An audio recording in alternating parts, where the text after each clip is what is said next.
Hi. Sorry, it's been a bit. I looked at the dates and somehow it's only been I don't know if this is possible. It seems like it has been months, when in fact I think it's probably only been a couple of weeks since I recorded the first part of Better Living Through Criticism. That might also be wrong too. I may have lost my ability to accurately and quickly read. No, June, get down. Get down. Sorry. To accurately and quickly read days and, months and dates. Anyway, I'm going to pick back up with Chapter 2 of Better Living Through Criticism. I'm glad this has been helpful in this weird year where everything is harder. Maybe this will have at least helped a little, made some part of this a little bit easier and more pleasant. Anyway, I hope you're reading along. Please read along and annotate along and commonplace along. You're not going to get what you need to get out of this if you just listen, which I don't really think you are, but felt like I needed to say anyway. June and I just got caught in a rainstorm. Of course, it's a moment she absolutely had to go to the bathroom. And yeah, so whatever. We're being really real here, I think. So anyway, okay, I'm going to stop talking and start reading more of A.O. Scott's Better Living Through Criticism. Good stuff to come. Big breath. I should probably have some water handy, but I don't. So anyway, I'm just going to get going. Chapter 2, Eye of the Beholder. If you know anything, surely you know what you like. How could you not know? Who else could know for you? Nothing is more personal than the feelings of being moved or bored to tears, of being tickled or provoked, of swooning or fuming, that fall under the general headings of taste, or, if we want to be philosophical about it, aesthetic experience. There is, axiomatically, no disputing taste, and also no accounting for it. And yet the conventional wisdom applied to this fundamental human attribute, the neurosensory switch that flips to bliss when we encounter beauty, sublimity, or charm, to boredom or disgust when those qualities fail to materialize, amounts to a heap of contradictions. There is no argument, but then again there is only argument.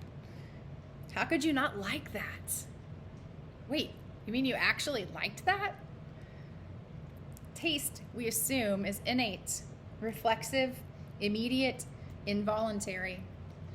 But we also speak of it as something to be acquired. It is a private, subjective matter, a badge of individual sovereignty, but at the same time, a collectively held property, bundling us into clubs, cults, communities, and sociological stereotypes. Aesthetic experience takes place in a crowd or in ecstatic isolation. It is in either case a series of discrete moments of contemplation and surrender. You stand in front of a painting, sit in a theater seat, look at a screen or a dancer on the page of a book, and you are moved, tickled, transported, shocked. Or else you aren't. But over time, those moments aggregate into a pattern, unless, that is, they express a pre-existing tendency. You may know what you like. Of course you do. But do you know why? Do you know somehow in advance? Do you like what you like because of who you are? Or is it the sum of your likes and dislikes that makes you who you are? All this talk of liking may resemble a Facebook wall rather than an attempt at intellectual inquiry. And it's true that social networks and marketing algorithms have displaced or even rendered moot some of the more traditional forms of aesthetic discourse. Each of us, inhabiting a private universe of taste, is also invited to link, to share, and to declare as a favorite. Customers who bought War and Peace also purchased Straight Outta Compton Deluxe Anniversary Edition, also purchased The Office Season 3 on Blu-ray, also purchased The Very Hungry Caterpillar. You might also like Euripides, Complete Greek Tragedies, The Naked Gun 2.5, Their Eyes Were Watching God, and Born to Run. Your friends recommend Blood Feast, I Am Sasha Fierce, Devotions Upon Emergent Occasions, Halo 2. You are, in other words, the kind of person who likes, or could like, or might be persuaded to try those things. But is that really a kind of person at all? Do those actual and inferred preferences form a coherent picture of a discerning sensibility, or do they just represent a concatenation of consumer choices? A digital collagist portrait of an individual's appetites, or merely a record of credit card purchases? And what about all the stuff you hate, or don't care about, or never got around to trying? The movies stranded in the Netflix queue, the unread novels piled on the nightstand, the show you somehow kept missing. What do those things say about you? To complicate matters further, your taste, however defined and dogmatic it might be, is never static. It is something that can be refined, corrected, outgrown, or lost. The album that never left your turntable the summer you were 16 might sound tinny and overwrought to your 40-year-old ears when you impulsively repurchase it in a specially remastered deluxe digital edition. The book that split you open as a sensitive undergraduate might embarrass you in middle age, and the slow, talky film that bored you stiff back then might make you weep when you stumble across it in the course of a night of sadder, wiser, insomniac cable surfing. You can learn to like something that baffled you at first. Man, I love A.O. Scott, but he has given me fits with his sentence rhythms today. Bear with me. You can learn to like something that baffled you at first sight, and equally, you can be convinced of the unredeemable flaws in something that thrilled you at the time of your initial encounter.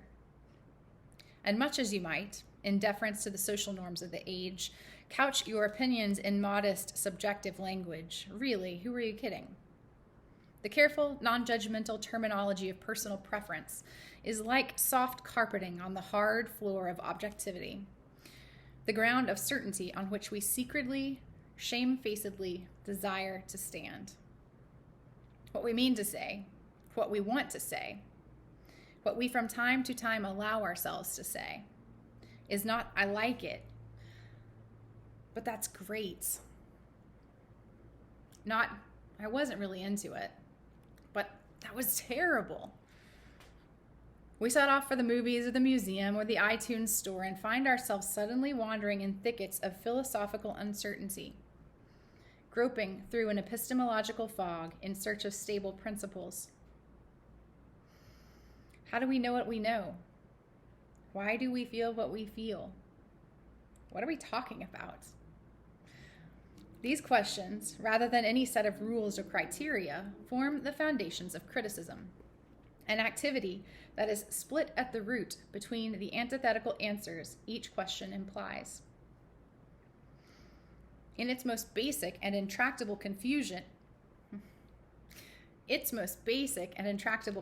is about whether, when we begin the work of critical argument, we should be talking about feelings or about things.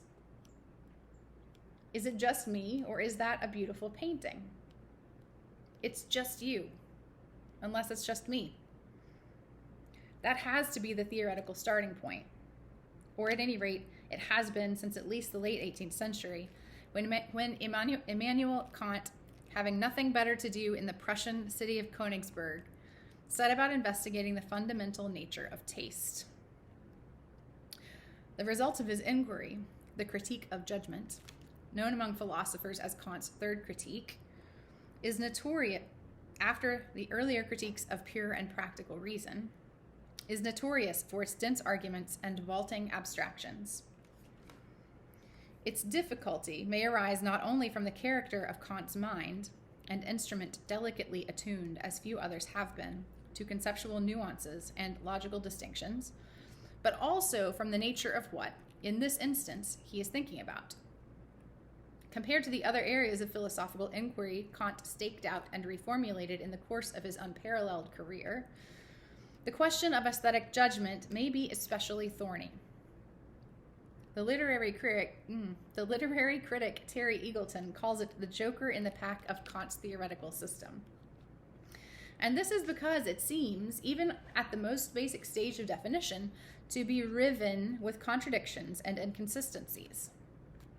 Though we rarely agree in practice about how to distinguish between right and wrong or truth and error, the problems that guided Kant's contributions to ethics and scientific method, there is some consensus about what those concepts mean, and thus at least the possibility that some common ground about their application might be discovered.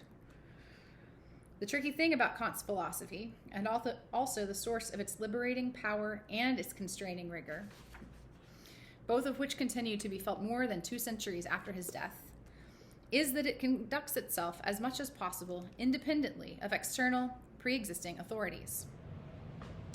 That is, the good and the true must establish themselves without leaning on religious dogma, political power, or any other tempting logical shortcut. Might does not make right. The categorical imperative does. Believing something does not make it true. Proving it within the light of reason does. Because I said so is a losing argument, if indeed it counts as an argument at all. But in matters of taste, it often looks like the only argument. According to Kant, the judgment of taste is not an intellectual judgment, and so not logical, but is aesthetic, which means that it is one whose determining ground cannot be other than subjective. This is a starting point rather than a conclusion, since his intention is to drag aesthetic perception up the ladder from... This is a starting point rather than a conclusion, since his intention is to drag aesthetic perception up the ladder from sensation to reason, to make the judgment of artistic value akin to the determination of right or the knowledge of truth. To do so, he builds a 3-part hierarchy. At the bottom is the purely individual state of pleasure he calls the agreeable, a condition that hardly counts as aesthetic experience at all, since those who are always intent only on enjoyment, for that is the word used to denote intensity of gratification, would fain dispense with all judgment. Fun is fun. But what Kant calls pleasure, which does not seem to be quite as much fun, belongs to the domain of the beautiful. Beauty satisfies an impulse higher than mere sensuous appetite. And beyond the beautiful lies the good, which inspires admiration and respect. Those are what pleasure and delight look like in their rational Sunday clothes. In its highest incarnation, the aesthetic is ennobling in a way that makes it hard to distinguish from moral virtue or spiritual grace, whose ends it serves by indirect and somewhat enigmatic means. Kant's rendering of the aesthetic dimension of human existence is notably austere, both in comparison to the work of some of his philosophical contemporaries and followers, who find a lot more room for earthiness at the bottom of the ladder and ecstasy at the top, and also when measured against our own everyday experiences. And yet, it may be precisely his disinclination to be distracted by pleasure, his disciplined refusal as a thinker to be carried away other than on tides of sober dialectic, that makes him so important in the history of criticism, and therefore of art. We can put aside for a moment the perpetually contentious questions of whether or how aesthetic perception might be good for us. We can also doubt, with considerable historical evidence for our skepticism, that appreciation of beautiful things, poems, paintings, symphonies, leads to moral improvement. Some of history's greatest monsters were passionate patrons of the arts. But Kant laid out, with unmatched lucidity and rigor, the difficulties we seem to encounter when we try to talk simply about what we think we see and feel. And here we begin quoting Kant. And we'll have more of him off and on. If you're following along, you know this. Please be following along. I'm not going to just announce that I'm quoting when I quote. As regards the agreeable, everyone concedes that his judgment, which he bases on a private feeling, is restricted merely to himself personally. This is where, very often, the discussion ends, in a mild and milky pluralism. No one can fail to respect anyone else's feelings. But for Kant, the realm of the agreeable, while pleasant, is also a dull and vulgar place to dwell. Beauty is another matter, though, since it involves not only a higher kind of emotion, meaning both more complex and more exalted, but also a more fruitful and reciprocal relationship with objects. When someone says something is beautiful, he judges not merely for himself, but for all men, and then speaks of beauty as if it were a property of things. He says the thing is beautiful, and it is not as if he counted on others agreeing in his judgment of liking, owing to his having found them in such agreement on a number of occasions, but he demands this agreement of them. He blames them if they judge differently and denies them taste, which he still requires of them as something they ought to have. And to this extent, it is not open to men to say everyone has his own taste. This would be equivalent to saying that there is no such thing at all as taste, i.e., no aesthetic judgment capable of making a rightful claim upon the assent of all men. It is only a small exaggeration to say that most of modern criticism, as well as most of the arguments against it, is implicit in that passage. Kant, for his part, is en route to other questions. The later sections of the Critique of Judgment turn toward matters related to God, freedom, and the immortality of the soul, none of which lie within the span of my competence or the compass of this book. But along the way, he formulates what seems to be a crucial paradox. The judgment of taste must involve a claim to subjective universality. This may be a more startling assertion now than it was in the 1790s. For Kant, the idea that everyone was in fundamental agreement about the nature of beauty may have seemed less provocative than self-evident. His contemporary, Edmund Burke, a more worldly kind of intellectual whose A Philosophical Inquiry into Our Notions of the Sublime and Beautiful was published about a quarter century before the Critique of Judgment, blithely asserts that I never remember that anything beautiful, whether a man, a beast, a bird, or a plant, was ever shown, though it were to 100 people, that they did not all immediately agree that it was beautiful. This is offered less as a philosophical claim than a bit of empirically, if not quite scientifically supported common sense. What for Kant is a theoretical implication with a suitably abstract name, subjective universality, is for Burke a simple fact. That it is stated in perfectly circular fashion is evidence less of sloppiness on Burke's part than of the slipperiness and also the obviousness of beauty as a concept. The bird or beast in question is described at the onset as beautiful, and this judgment is conveniently confirmed as by a hastily assembled crowd. It is beautiful because everyone thinks it is, and everyone thinks so because it's beautiful. Whether or not 100 people ever actually assembled in Burke's presence to behold an especially fine specimen of bird, it is notable that he imagines such a scene as one of unproblematic and immediate consensus, as if there were an agreed-upon scale of aesthetic measurement accessible to every eye and brain. He and Kant are both on the way to what to them seems a more challenging and worthwhile investigation into the features of that scale, the qualities in different objects and artifacts that impel such agreement. Kant will conclude that the judgment of taste cannot rest on any subjective end as its ground, because such judgment always refers to an object and its properties. Burke will seek to enumerate the specific traits that lend the beautiful its charm and the sublime its power. Subjective universality, the notion that what is beautiful to one is beautiful to all, is the precondition for the real work of establishing, once and for all, why the feathers of that bird are so indisputably lovely. Reading Burke and Kant from the perspective of our own time, it can seem that the world has been turned upside down. My own memory is pretty much the opposite of Burke's. I can't recall that anything beautiful was shown to a group of people, even only 2 of them, when they did not immediately fall into dispute about whether or not it was beautiful at all. I'm exaggerating, of course, and so was Burke. But my point is that the aesthetic consensus Burke and Kant were able to take for granted has come irrevocably undone. We do, it's true, at times fall into the habit of equating popularity with quality, of saying with a shrug or a defiant shake of the fist that 100 admirers of a given bird can't be wrong. But this is more of a default position or sociological hunch than a theoretical postulate. We are more likely to ascribe broad agreement in matters of taste to cultural forces, or marketing strategies than to intrinsic and immutable aesthetic qualities.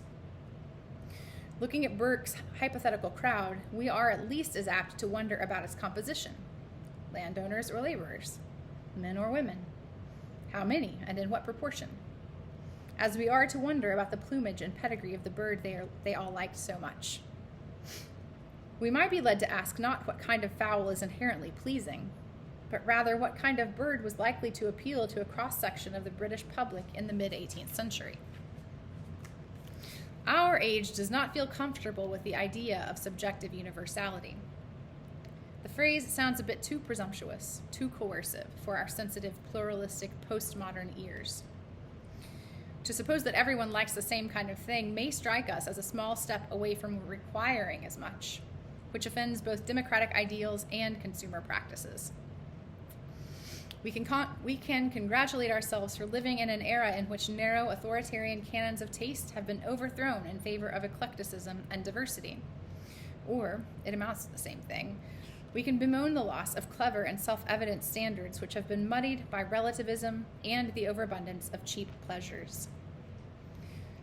These opposing symmetrical attitudes signal a prolonged retreat from the high philosophical confidence of the Enlightenment. Since then, through waves of Romanticism and modernism, through Victorian moralism and the countervailing dogma of art for art's sake, through the rise and fall of successive avant-garde and the explosion of popular culture as an increasingly respectable and, in any case, unavoidable precinct of beauty and sublimity, the aesthetic domain has splintered and shifted to such an extent that to speak of it as in any way universal seems preposterous.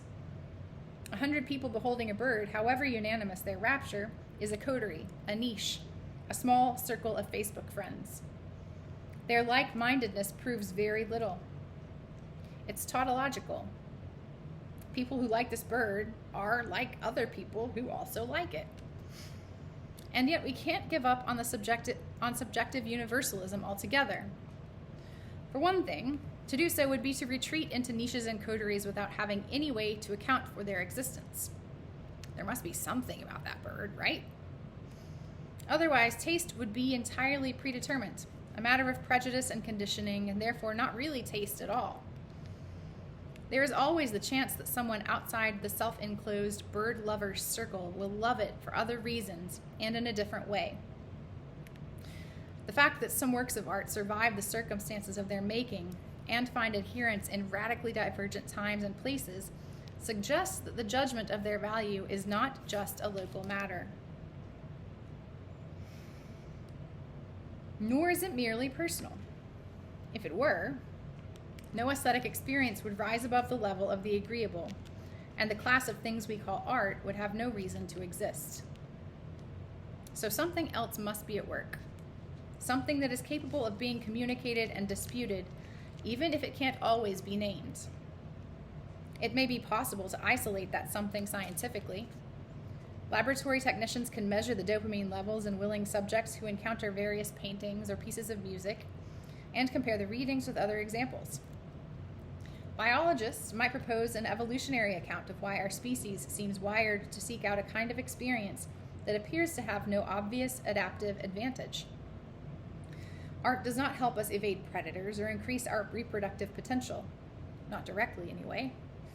And aesthetic delight is not the same as sexual bliss or religious rapture, though it can resemble both of those and seems to live in the same cognitive neighborhood.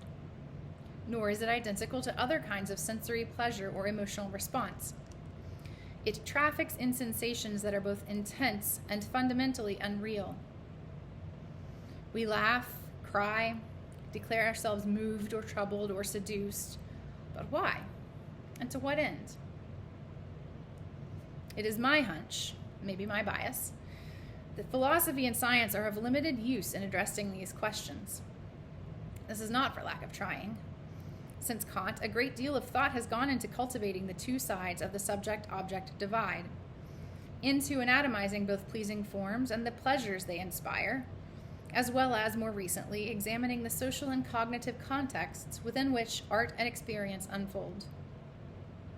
Aesthetics has been, intermittently, a thriving discipline within philosophy, attracting thinkers belonging to every school and tendency, from Hegel to John Dewey, from positivists to post-structuralists.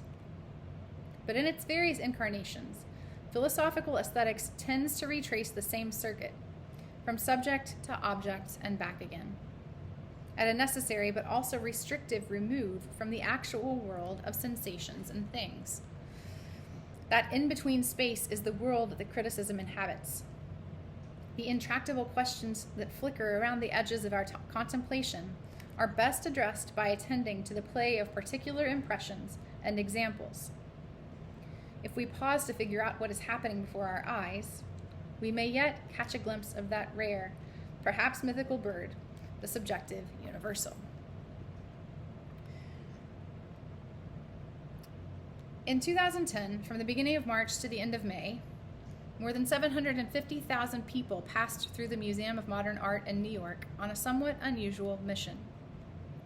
They came from far and wide, camping out in sleeping bags and makeshift tents in the cold and rain on West 53rd Street, and, as soon as the doors open each morning, stampeding through the museum's entrance hall into an exhibition space in the central atrium. There, these fervent pilgrims waited for hours, often literally trembling with anticipation, for the chance to sit for a few minutes in a wooden chair, gazing into the eyes of a 62-year-old woman, also seated, wearing a long-sleeved, floor-length dress, her dark hair drawn back from her expressionless face. During the first weeks of the show, she was separated from her visitors by a simple table, but after a while that was removed so that literally nothing came between artist and spectator.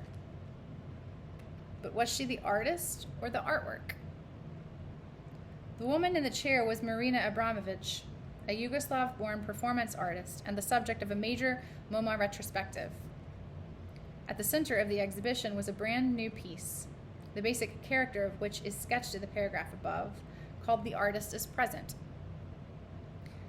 Few works in the history of art have been more adequately served by their titles. There she was, just as advertised, sitting in the museum until closing time every day, and few titles have so succinctly corralled such an unruly swarm of artistic conundrums. While it was going on, Abramović's show provoked a flurry of media attention, partly because of the sensational, confrontational aspects of some of her other work, and partly because of the MoMA publicity department's shrewd grasp of the overlap between the art world and celebrity culture. The presence of live naked people in museum galleries, young performers hired to reenact some of Abramović's performances and installations from the 1970s and 80s, unsurprisingly inflamed the curiosity of the prurient public and the smirky mock disgust of TV news Philistines.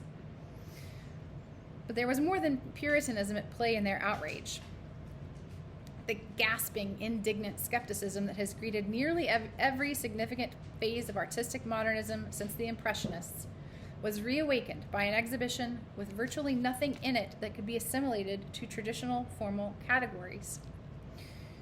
No paintings, no sculpture in the usual sense, since the stationary nudes in some of MoMA's rooms were actual bodies rather than marble or metal renderings of human flesh. Photographs and videos that seemed to be records of past activities rather than objects to be admired in their own right. All that exposed skin and the strange lady in the chair. You call that art? The posing of this kind of incredulous question, followed by weary or angry dismissals of it, "Of course it's art. How dare you?" has itself been a public ritual for as long as anyone can remember. It arises from the art world, an often insular domain, absorbed in its own codes, processes, and history, falls under the scrutiny of the proudly literal, belligerently populist worldview promoted by some of the organs of general interest journalism. Jackson Pollock's drip paintings, Andy Warhol's Brillo boxes, Marcel Duchamp's foundational fountain urinal, and many other canonical works of the past century or so have all taken their turn in the spotlight of scandal. And for many artists, the solicitation of such scandal has been an explicit project. A vigorous, self-renewing strain in modern art assumes the task of questioning, even undermining, settled ideas of what can be counted as art, at times expanding the definition to include previously excluded forms and traditions, at other times tautologically narrowing the definition. Art is whatever an artist says it is: an ordinary object or a pile of trash on a museum floor, a gesture or stunt enacted among expectant spectators or out in the workaday world. The assertion that such creations can be called art is meant to demonstrate the power and mobility of the category, a gesture at once idealistic and cynical. Art can be anything, anywhere, but this fluid, boundaryless identity can make it feel more rather than less exclusive. The banal is transformed into the special. What had looked like madness or willful perversity turns out to be inspiration. The catalyst for this alchemy is often actual or assumed bafflement. Someone has to say, or to be imagined saying, "I don't get it." Abramovich is in some ways very much part of this tendency. Much of her work in the 1970s consisted of driving around Europe in a van with her lover and collaborator, a German artist known as Uli. The couple staged performance pieces, sometimes violent, sometimes silent, sometimes tender, together. But both have said that the real creation, the real artwork, was the journey itself. They shared an evident kinship with other artists emerging from the creative ferment of the 1960s, a time of happenings, process-driven art, and nascent conceptualism.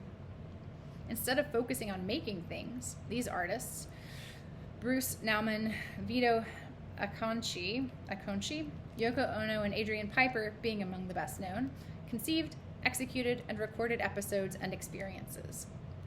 The work could be an idea, the notation of scripting that idea, the ephemeral performance of it, an audio or video record, or just the feelings evoked among witnesses. Perhaps the essence of the work was all and none of that. An unrepeatable, irreducible collision of intention, body, and audience. A planned eruption of being. But back to the artist is present, which has by now taken its place in the history of art, to be analyzed and contextualized, drained of its immediacy as it fades into memory. Like much contemporary art, it was and is an intensely cerebral undertaking, arising from a set of theoretical concerns about gender, the body, and, as I have tried to suggest, the institutional and ontological nature of art itself. One of the ways the artist is present answers the "is it art" question is by inviting and rewarding a degree of critical attention, opening itself to a potentially endless cycle of interpretation and counter-interpretation.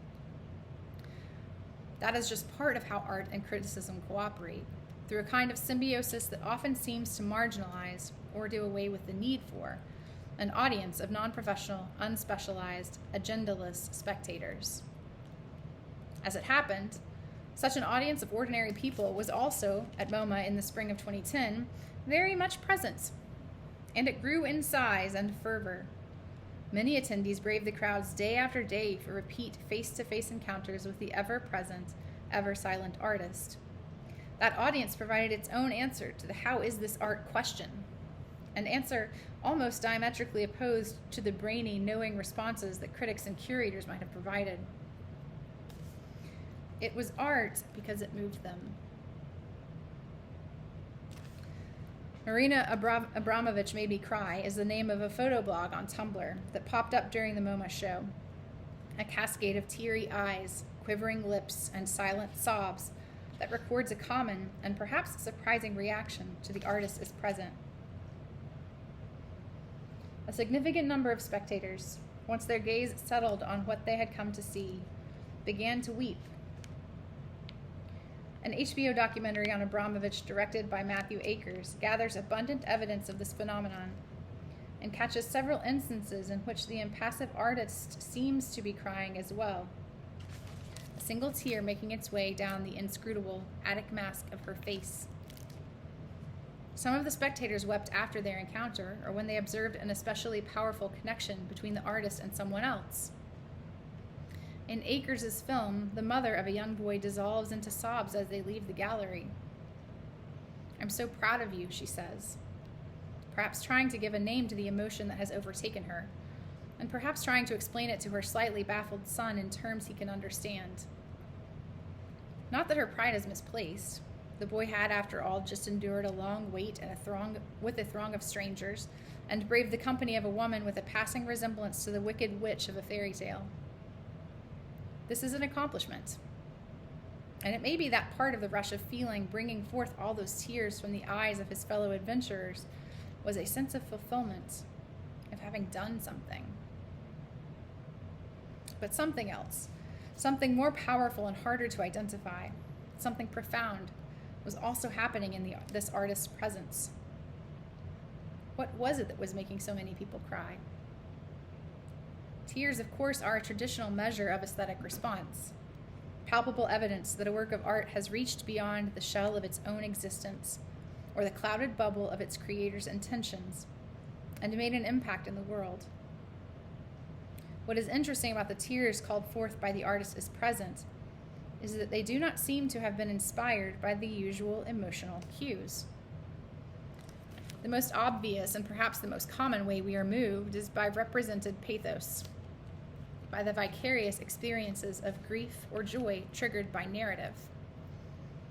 We weep in sorrow at the death of Little Nell or Hamlet or Bambi's mom, or we cry for joy at scenes of heroism, decency, or hard-won happiness, because a specific feeling has been transmitted from a fictional world into our own. Not that this is the only or even the most common reason for tears. Our feelings can be stirred by spectacles of sublimity or mastery, by the grandeur of exquisiteness of music, which touches the emotions abstractly and directly, or by the technical magic of artistic accomplishment itself, as talent and discipline combine to make something new. But Abramovich, impressive though her feat of endurance might have been, was not making anything at all at MoMA. She was not telling a story or playing a role. She was just there. The human presence is a powerful aspect of a great deal of art. It is what we perceive in the smile of the Mona Lisa, in the body and voice of an operatic diva in full cry, in larger-than-life close-ups of movie stars, in the whispering lines of poems. Beyond this presence, we infer or invent a special kind of attention, an impossible and therefore especially potent form of communication. That enigmatic, long-dead lady in the Louvre is looking and smiling at me. It is the anguish of my soul that is pouring forth from the singer's mouth, my innermost thoughts that are simmering in the poem. What Edmund Wilson called the shock of recognition is equally the thrill of being recognized, an uncanny, impossibly but undeniably reciprocal bond that leaps across gaps of logic, history, and culture. Klaus Beisenbach, the curator who brought Abramovich to MoMA, said that the patrons who sat across from her at the artist's present succumbed to a powerful emotional illusion, namely, that she was falling in love with them. This sounds like a reversal of the usual dynamic. We say, I love that song, not that song loves me. Weisenbach acknowledged this more conventional emotional vector when he described the effect of Abramovich's work and of her personality as a kind of serial seduction. To believe that movie stars or pop singers return our adoration is, at best, an immature fantasy. At worst, a full-blown pathology, the kind of thing that leads to restraining orders and the hiring of extra bodyguards. To remove people who tried... There was a security detail on hand at MoMA to preserve certain boundaries. To remove people who tried to touch, distract, or speak to Abramovich, or who interpreted her presence as an excuse to stage impromptu exhibitions of their own. A number of people were moved to take their clothes off. Such eruptions were to be expected and were perhaps consistent with some of the points Abramovich wanted to raise, about the status of the individual in an age of celebrity, say, or about the altered status of face-to-face contact in a world where human relations are increasingly mediated by screens and networks. The attraction she exerted simply by announcing and sustaining her presence was perhaps a measure of, and a temporary antidote to, the profound alienation we feel from one another and from ourselves. What does it say about us that we have to go to an art museum to find connection with another soul? But why else would we go? Why else have we ever gone? It is easy enough to emphasize what is atypical and radical about Abramovich's work, but perhaps more striking is its essential continuity with a very old tradition. She may call into question some deeply held ideas about art, but there are others, arguably more profound, that she affirms. The primal, powerful connection that spectators felt in her presence may not have been precisely what they sought. The motives that brought us to the door of the museum, to the box office window, or the bookstore, or wherever else we find ourselves with a little time, the price of admission, and sufficient curiosity on our hands, are often casual, even banal. You were bored. Your friends were all going. You read a review or saw an advertisement. The transformative, galvanic result of the experience was not, could not have been, willed or anticipated. And yet somehow it happens. Your everyday perception is disrupted by the sense of a presence that is hard to describe, but impossible to deny. Let us shift our gaze from the living person of Marina Abramovich, the artist who is her own work of art, to another human figure on display in a museum, and also, more famously, in the lines of a poem. Archaic Torso of Apollo is a sonnet by the German poet Rainer Maria Rilke, best known for its last words, "You must change your life." This imperative has, in the century since the poem was published, frequently been pressed into service as a slogan. This is how art speaks to us. This is the challenge that reverberates through the exhibition halls. It changed my life. People say this kind of thing all the time. Magazines publish surveys in which celebrities are asked to name the book, film, or song that changed their lives. Frequently, the choices seem uninspired, or have less to do with the intrinsic qualities of the book or film or song in question than with the circumstances of their discovery. But the nature and the mechanism of the transformation, how did your life change? What was the difference between before and after? Rarely receive much analysis. It could be just a figure of speech, but it is also a hyperbolic way of acknowledging the momentarily disruptive impact of art on the equilibrium of everyday consciousness. To say that something changed your life is also to say that it exceeded your available categories of experience. You are in a zone beyond the charm of the beautiful or even the terror of the sublime, in a territory that cannot be marked by the usual signs of "I liked it" or "Hey, that was nice."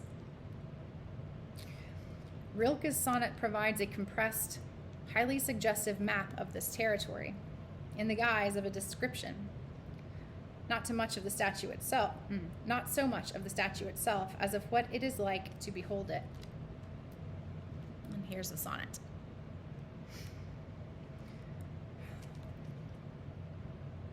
We could never know his astonishing head, where eyes like apples ripened. Yet his trunk glows now, like a candelabrum in which his glances, though dimmed, still rivet and flicker. If not, the bow of his breast couldn't blind you, nor could the faint twist of his loins send its smile through the spring of procreation. If not, the stone would stand, deformed and cut under the lucid slope of the shoulders, and wouldn't ripple like a wild animal's fur, and wouldn't erupt from its boundaries like a star. For there is no place here that doesn't see you. You must change your life.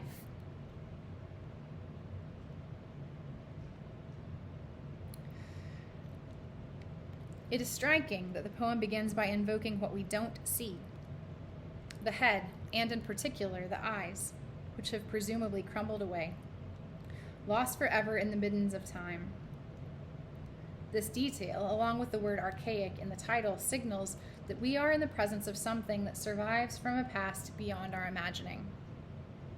It is a fragment, and yet we intuit, immediately and decisively, its lost wholeness. We note that Rilke is not invoking what he saw, but what all of us cannot help but see, once he shows it to us, are able to imagine the invisible in vivid detail. The light in the eyes, their fructifying ripeness. These words bring to warm, sensual life not only the stone in front of us, but also, more remarkably, the stone that has long ago broken off and disappeared. And it is not the shoulders and pectoral muscles that allow us to picture the vanished eyes, but rather the opposite. Our implicit abstract sense of the face that is not there is what illuminates the body that is. If we did not have that inkling of light, of what almost seems to be a living intelligence rather than features carved by a sculptor's hand and polished by time, then what we are looking at would be altogether lifeless, perhaps not even recognizable as a human form. Our contemplation of that form is hardly a philosophical exercise. It is more of an erotic reverie. Ogling those curves, those loins, the tumescent surge of the breast, the poem can hardly contain its lust.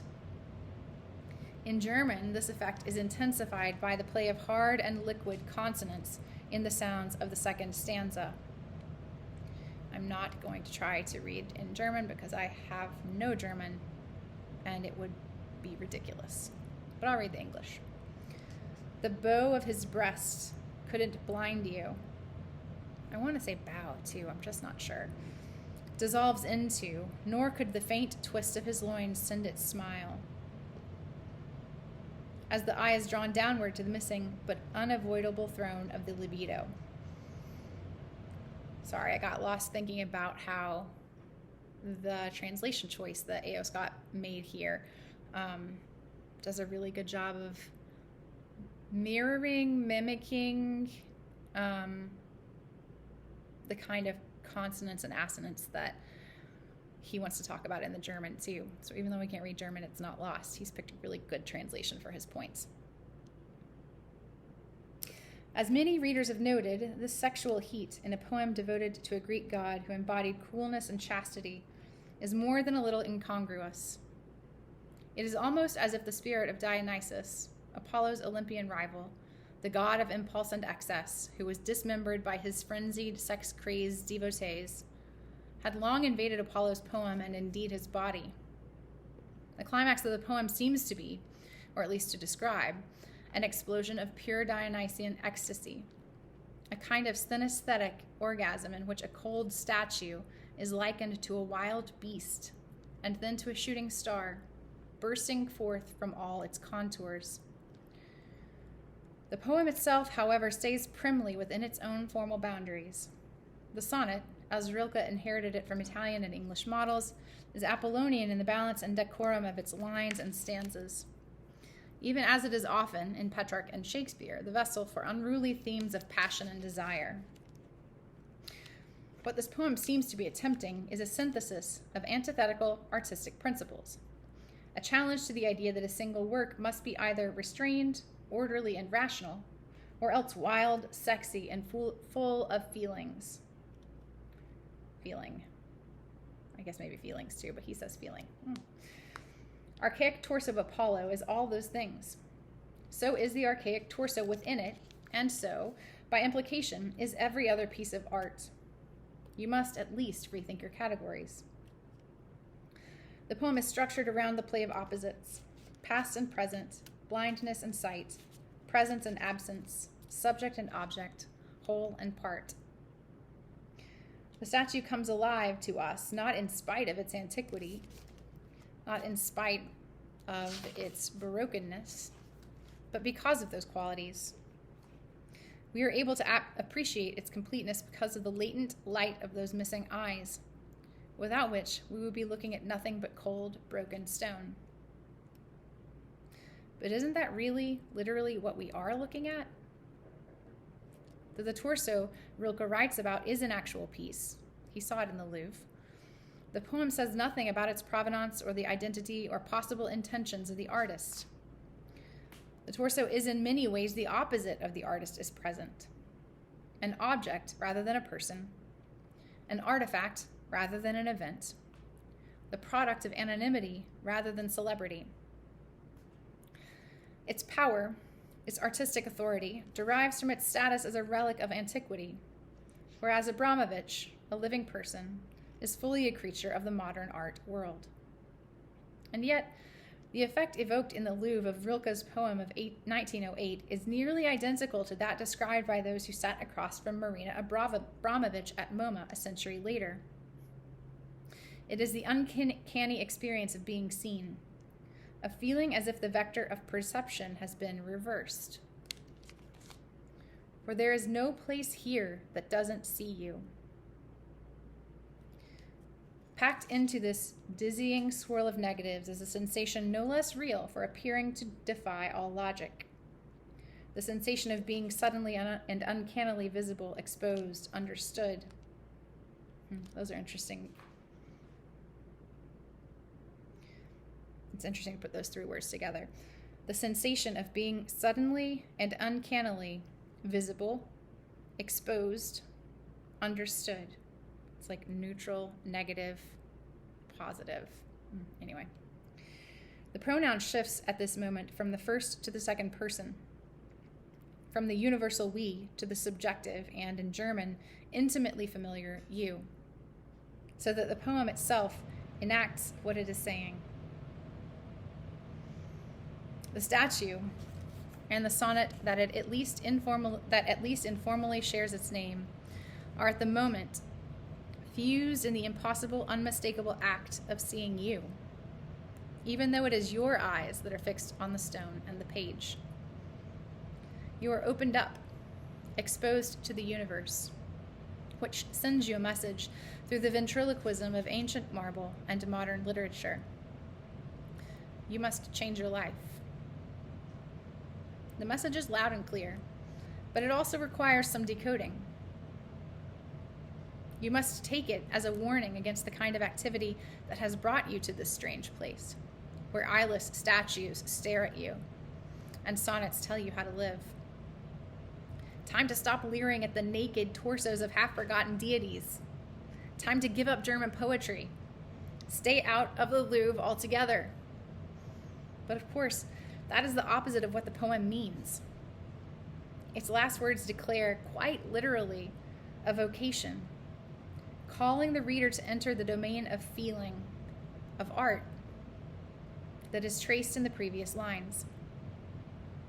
This is a realm where logic is overridden by a different kind of sense, a way of perceiving neither entirely physical nor entirely cerebral. The poem and the statue are the result of disciplined, concerted labor. But the outcome of that work is a kind of cognitive and erotic frenzy, the thing we have been rather dryly calling aesthetic experience. The archaic torso and the poem, perhaps more than the statue, is like a gateway drug, an initiation into a mode of existence more rarefied and more intense than the everyday. You must change your life. But how exactly, and into what? The answer is a sublime tautology, into the kind of life that obeys the imperatives issued by sculptures, paintings, and poems. You must become the person who is willing to change your life based on the exhortations of art. This is obviously not the path of a connoisseur or a tourist, wandering through galleries, smiling at ancient marbles before moving on to the cafe or the gift shop.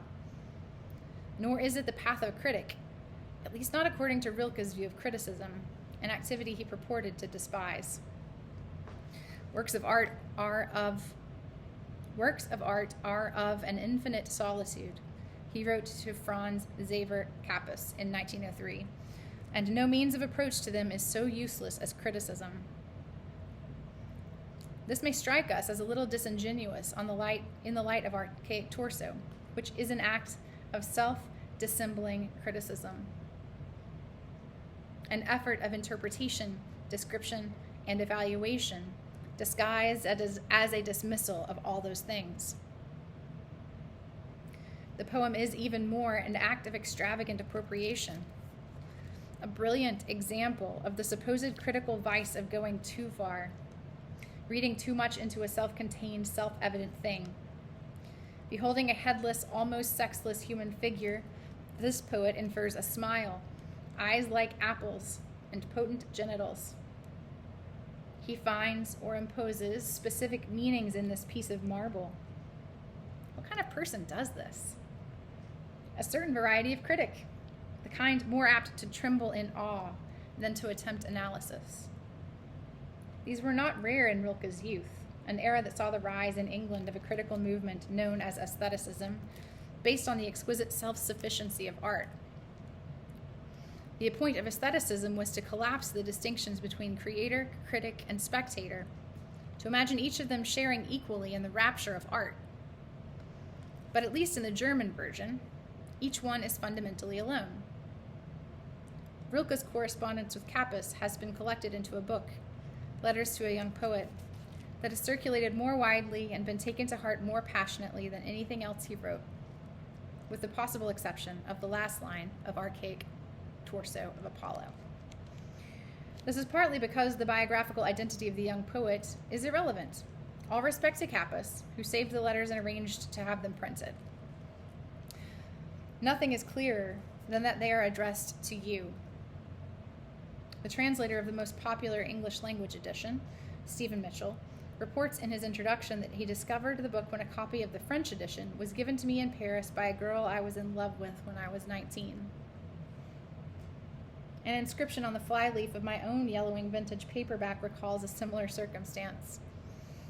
I doubt Stephen Mitchell and I are in any way unique, much as we might have liked to think otherwise at 19.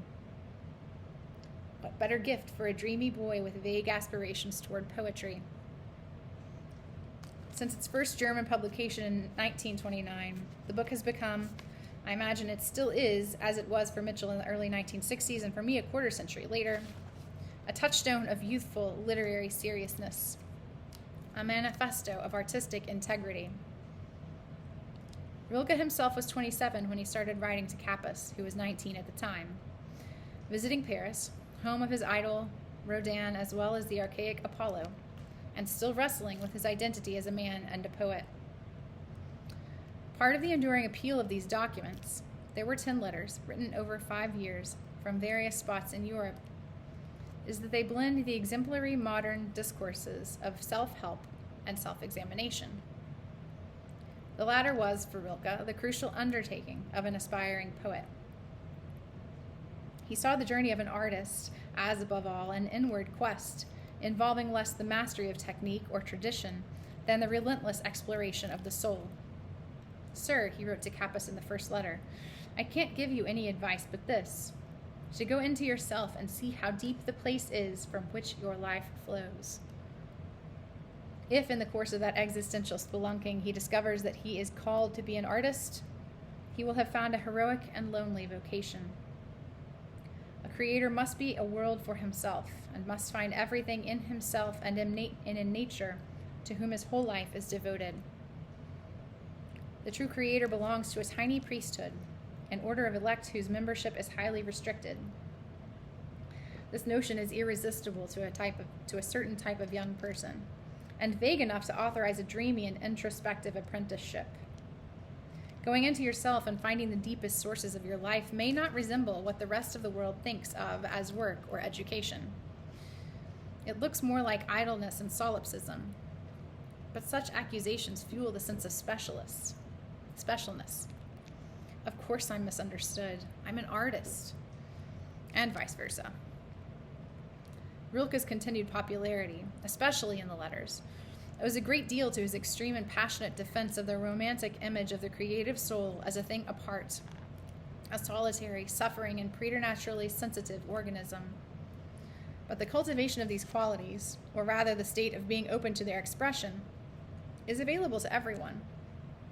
The great paradox inherent in Rilke's idealized, agonized portrait of the artist is that it is at once severely elitist and profoundly democratic.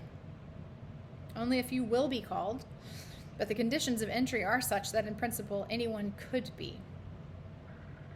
All it takes is the willingness to identify oneself as the person being addressed in the last line of archaic Torso of Apollo, or the person for whom Marina Abramovich's gaze is intended. You have already changed your life. You are not like everybody else. Art can make you feel different. It can make you aware of yourself by drawing your attention to something else. Rilke describes this in sweeping melodramatic terms. The spiritual stakes in his poems and letters are very high, and his tone is aptly grand and grave. But what he is describing, the thrilling, transformative encounter between a work of art and its beholder, is not limited to works of great antiquity or of Olympian ambition. It can happen by accident, outside an anonymous nightclub or on an ordinary evening. That is the setting of Reasons for Attendance by Philip Larkin, a poet known for concealing a subtle romantic sensibility within a bluff, gruff, plain style. The temperamentally allergic to lofty talk and high-flown sentiment, Larkin nonetheless could be said to have in common with Rilke a strong sense of the value of solitude. As in many of his best poems, the speaker in Reasons for Attendance is alone, standing apart from others in the stance of a quizzical, half-sympathetic, slightly envious observer. In this case, the trumpet's voice, loud and authoritative, draws me a moment to the lighted glass to watch the dancers, all under 25, shifting intently, face to flushed face, solemnly on the beat of happiness. The poem turns on the difference between this passerby, presumably over 25, though Larkin was barely into his 30s when the poem was published, and the excited young people inside the club. Each has different reasons for being in attendance. Why be out here? But then why be in there? The answer to the second question seems obvious enough. Sex, yes. You go out dancing in the hope of finding sex, or at least the possibility of it, amidst the smoke and sweat, the wonderful feel of girls. Our speaker, however, is a bit skeptical about that whole business. Surely, to think the lion's share of happiness is found by couples, sheer inaccuracy as far as I'm concerned. His own reasons for attendance are different. What calls me is that lifted, rough-tongued bell, art, if you like, whose individual sound insists I too am individual. Art sneaks diffidently into the poem, tucked in between parentheses and invoked not with any great claims, but solely, it appears, for the lack of a better term. This is popular art in any case, not the pedigreed thing that might have moved Rilke or Kant to paroxysms of spiritual delight. The trumpeter and the tune are unnamed, but it's not hard to infer, given the era, the post-war pre-rock and roll 1940s or early 50s, and what we know of Larkin's tastes, that we're listening to jazz, and that the horn player is taking a solo during one of the verses of a standard tune. The anonymity of both the musician and his accidental listener heightens the serendipitous nature of the encounter, and also its essential privacy. Neither one is known to the other, and each affirms the other's uniqueness. The spectator hears something special, something different in the voice that calls out to him, and the particularity of that voice insists, a notably forceful, uncompromising word, that he is special too. Not that his specialness is exclusive. It speaks. I hear. Others may hear as well, but not for me, nor I for them. The music is general, public, shared by an audience, but at the same time irreducibly specific to every member of that audience. No one can do anything anyone else is hearing. It is at once a common and a private experience, subjective and universal, and also beyond argument. Therefore I stay outside, believing this, and they maul to and fro, believing that, and both are satisfied. But a Larkin poem would be false to itself if it came to rest on such a harmonious, tolerant note. So this happy conclusion, the dancers have their sex, the man outside has his art, takes place under a shadow. This mutual, separate satisfaction is possible only if no one has misjudged himself or lied. By means of a simple conditional, the poem undoes the spell of that emphatic trumpet, that smoky room, and returns us to the reality of the human condition, from which both art and sex promise momentary and illusory escape. Misjudgment and deceit are hard to avoid, in art or in love. and so it seems likely that the satisfactions of the evening are unlikely to last. Though at least, for this is an optimistic poem, they can be attempted anew. Still, the implication of the last line is that, much as you might wish otherwise, you probably can't change your life. Larkin's speaker has nonetheless been reminded, rather forcefully, that he is alive. And this is what his poem has in common with Rilke's. Both attempt to dramatize the fundamental power of art, using a vocabulary purged of appeals to taste, beauty, or any other received aesthetic vocabulary. They are trying to evoke the same primal, ineffable experience that Abramovich provoked in so many viewers. And part of my intention in juxtaposing these three examples is to sketch a composite picture of that experience without tying it to specific styles, historical periods, or kinds of work. The nameless trumpeter, the headless torso, and the voiceless, affectless presence of the artist do not resemble one another at all, save in certain of their effects. These have something to do with sex, the illusion of love between Abramovich and her audience, the mutual arousal of the archaic torso and its poem, the erotic transactions enabled by Larkin's trumpeter, but they are not exactly sexual. Art is not sex carried out by other means, but it seems to be subject to similar anxieties and taboos. Talking in bed ought to be easiest, Larkin observed in a later poem, and talking about art ought to be even easier. Or it should be possible and sufficient not to talk at all, to allow the experience to speak for itself. And yet, Larkin concluded, even in a state of postcoital bliss, a state that represents an emblem of two people being honest, it becomes still more difficult to find words at once true and kind, or not untrue and not unkind. So criticism rears its head again. The snake in the garden of what should be our simplest pleasures. It has always been part of the landscape, though, arising from our desire, nearly as strong as the urge toward pleasure itself, to think about, recapture, and communicate our delights, to make them less solitary, less ephemeral. The origin of criticism lies in an innocent, heartfelt kind of question, one that is far from simple and that carries enormous risk. Did you feel that? Was it good for you? Tell the truth.